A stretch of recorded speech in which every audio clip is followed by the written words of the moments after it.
السلام علیکم ورحمۃ اللہ وبرکاتہ۔ بسم اللہ الرحمن الرحیم۔ امید کرتی ہوں کہ آپ سبھی لوگ خیریت سے ہوں گے۔ الحمدللہ میں بھی خیریت سے ہوں۔ کئی لوگ معلوم کر رہے تھے کہ عرفے کا دن کب ہے، کیونکہ عشرہ ذی الحجہ کی بہت زیادہ فضیلت ہے۔ عشرہ ذی الحجہ میں بھی 9 ذی الحجہ یعنی عرفے کے دن کی فضیلت اور زیادہ ہے، کیونکہ عرفے کا جو دن ہے نا، یہ بڑا عظیم الشان دن ہے۔ یہ ذی الحجہ کے مہینے کا سب سے بڑا دن ہے، اور اسی دن حج کا سب سے بڑا وقوف عرفہ بھی ادا کیا جاتا ہے۔ اس دن حج کرنے جو لوگ گئے ہوتے ہیں وہ حاجی ہو جاتے ہیں۔ یہ سمجھ لیں کہ حج مکمل ہو جاتا ہے۔ تو عرفے کا دن اور عید الاضحیٰ اس سال 2025 میں پڑ رہی ہے سنیچر کو 7 جون کو۔ تو عید والے دن سے ایک دن کا جو پہلے کا دن ہوتا ہے وہ عرفے کا دن کہلاتا ہے۔ تو جمعے کے دن 6 جون کو عرفے کا دن ہمارے انڈیا اور ایشیا کے جتنے ممالک ہیں ان میں عرفے کا دن جو ہے وہ جمعے والے دن ہوگا۔ تو عرفے کا دن یہ عظیم الشان ہے۔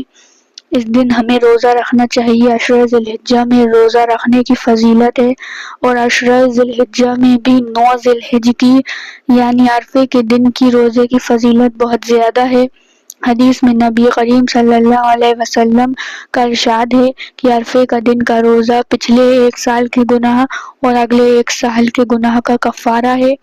لیکن حاجیوں کو روزہ نہیں رکھنا چاہیے، کیونکہ حاجی لوگ جو ہیں وہ عرفات کے میدان میں ٹھہرتے ہیں، ان کو پورے دن ذکر و اذکار کرنا ہے، دعائیں مانگنا ہے۔ تو حاجیوں کے لیے روزہ رکھنا مستحب نہیں ہے۔ باقی جو لوگ حج نہیں کر رہے ہیں وہ عرفے کا دن کا روزہ رکھیں، یہ رکھنا ان کے لیے سنت ہے، مستحب ہے، ٹھیک ہے۔ تو اس دن آپ روزہ رکھ سکتے ہیں۔ اب ایک سوال بہت پوچھا جاتا ہے کہ عرفے کا دن کس دن کو مانا جائے۔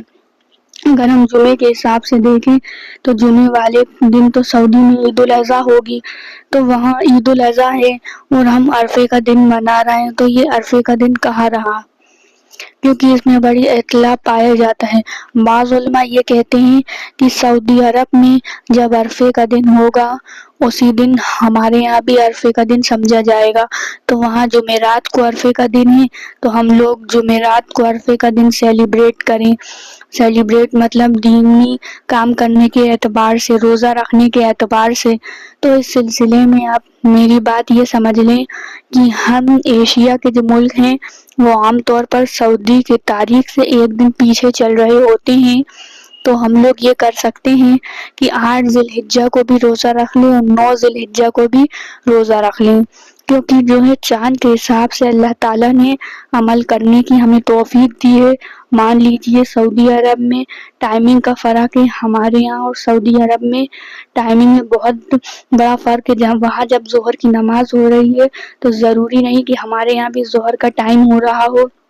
تو اللہ تعالیٰ نے پوری دنیا کے اندر دنیا میں رہنے والے انسانوں کو یہ حکم دیا ہے کہ آپ لوگ جس ملک میں جو وقت ہوگا جس عبادت کا، تو وہ وقت ہی اس عبادت کو سمجھا جائے گا۔ جیسے ظہر کا ٹائم سعودی عرب میں ہوگا تو وہاں ظہر کا ٹائم سمجھا جائے گا، ہمارے یہاں جب ظہر کا ٹائم ہوگا تو ہم ظہر کا ٹائم سمجھیں گے۔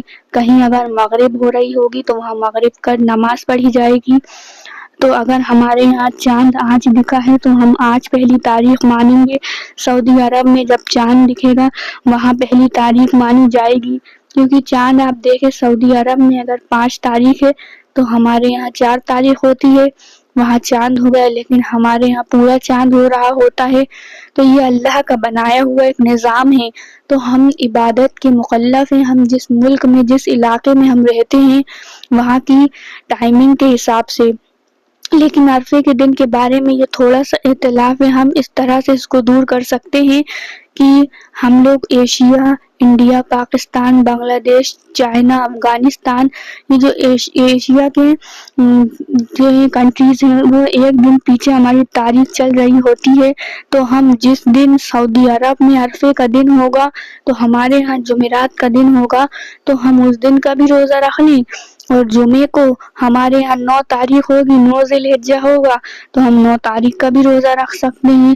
ایسے مسئلہ ختم ہو جائے گا، اس میں اختلاف کرنے کی کوئی بات ہی نہیں رہے گی، تو اسی لیے اتنا پریشان ہونے کی ضرورت نہیں ہے، کوئی اتنا بڑا اعترافی مسئلہ نہیں ہے۔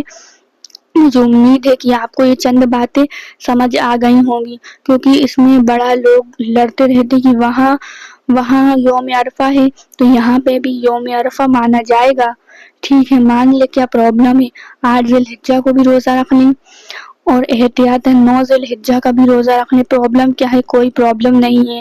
اگر کوئی 8 ذی الحجہ کا روزہ نہیں رکھ رہا تو 9 ذی الحجہ کی روزہ رکھ لے۔ یہ تمام کے تمام روزے جو ہیں وہ نفلی روزے ہیں، رکھ لو تو ثواب ہے، نہیں رکھیں گے تو کوئی آپ کو گنہگار نہیں ہو رہا ہے، ہاں فضیلت سے محروم ہو جاؤ گے، تو آپ دونوں دن کے روزے رکھ لیں، مسئلہ ہی ختم ہو جائے گا۔ مجھے امید ہے یہ چند باتیں آپ کو سمجھ آ گئی ہوں گی۔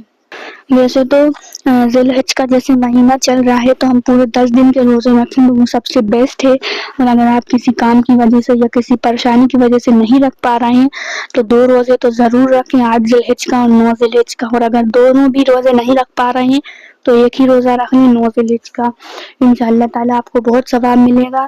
جو بھی 9 ذی الحج کا روزہ رکھتے ہیں اس کے انشاءاللہ تعالیٰ ضرور گناہ معاف ہوں گے۔ میرے لیے بھی دعا کیجیے گا، اور ہم سب مسلم بہن بھائیوں کے لیے دعا کیجیے گا، زیادہ سے زیادہ نوافل ادا کریے، نماز ادا کریے اور استغفار کریے، درود شریف پڑھیے۔ چلیے یہ ویڈیو کو میں یہیں پہ اینڈ کرتی ہوں۔ اگر آپ کو میری ویڈیو پسند آئی تو پلیز میرے چینل کو ضرور سبسکرائب کریں، بیل آئیکن کا بٹن دبانا مت بھولیں، میرے ویڈیو کو زیادہ سے زیادہ لائک کریں، شیئر کریں اور کمنٹ کر کے ضرور بتائیں کہ آپ کو میری ویڈیو کیسی لگ رہی ہے۔ اسی طریقے سے اسلامک ورلڈ کے اوپر ویڈیو آتی رہیں گی تو ثواب جاریہ کے طور پہ ویڈیو کو شیئر کرنا نہ بھولیں۔ آپ سبھی لوگوں سے ملتے ہیں اگلی ویڈیو میں۔